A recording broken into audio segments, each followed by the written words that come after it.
ស្ដោកមួយបាទប្រជាជនបាទម៉ូតូបាទ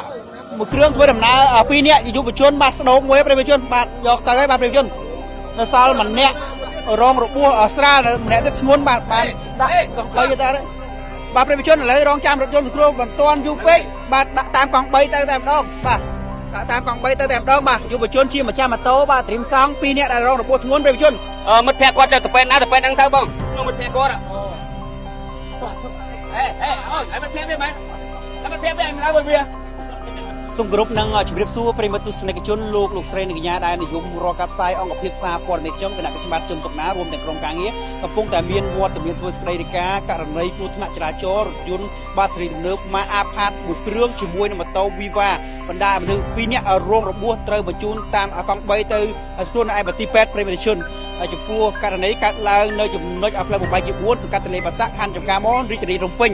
ឡើងនឹងស្ពានកោះពេជ្រតែម្ដងប្រិមត្តជនហើយចង់ដឹងរឿងយ៉ាងណាមើលទស្សនវិជ្ជារួមទាំងអស់គ្នាបងយកទៅពេទ្យណាបងយកទៅពេទ្យណាបងមិត្តភក្តិគាត់ចង់យកទៅពេទ្យណាយើងឲ្យទៅគាត់ទៅពេទ្យមិត្តភក្តិគាត់ទៅពេទ្យណាទៅពេទ្យហ្នឹងទៅបងខ្ញុំមិត្តភក្តិគាត់មិត្តភក្តិវាមែនមិត្តភក្តិវាមិនឡើយវាមិត្តភក្តិវាមកកូនបាទប្រិយជនឥឡូវនេះក៏អានយកដាក់តកង់3ទាំង2នាក់តែម្ដងបាទដាក់ទៅទាំង2នាក់តែម្ដងប្រិយជនហើយយើងមិនទាន់ដឹងថាយកទៅពេទ្យណាទេបាទ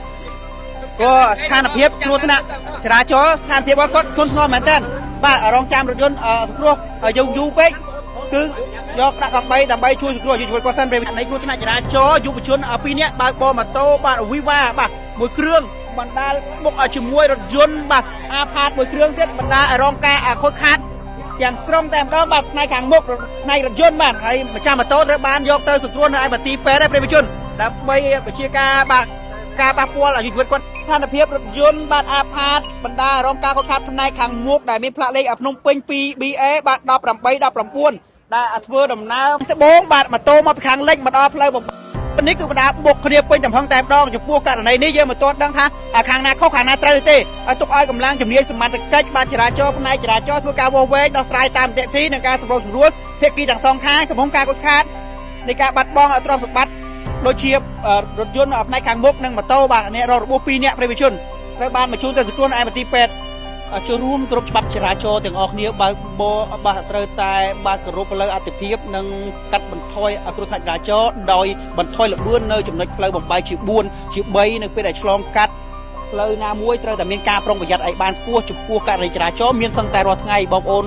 ប្រិមិត្តទស្សនិកជនបាទមិនមានការអន់ថយណាមួយទេចង់កាត់បន្ថយគ្រោះថ្នាក់ចរាចរណ៍ត្រូវតែផ្ដើមចេញពីខ្លួនយើងបាទដើម្បីការបើកបរបាទបន្ថយល្បឿនមានការយោគយល់និងមិនទទួលទានគ្រឿងសង្វឹងលើសលប់ក្នុងការបើកបរមិនអាចគ្រប់គ្រងបាទស្មារតីលើដងផ្លូវបាននោះទេយើងឃើញថា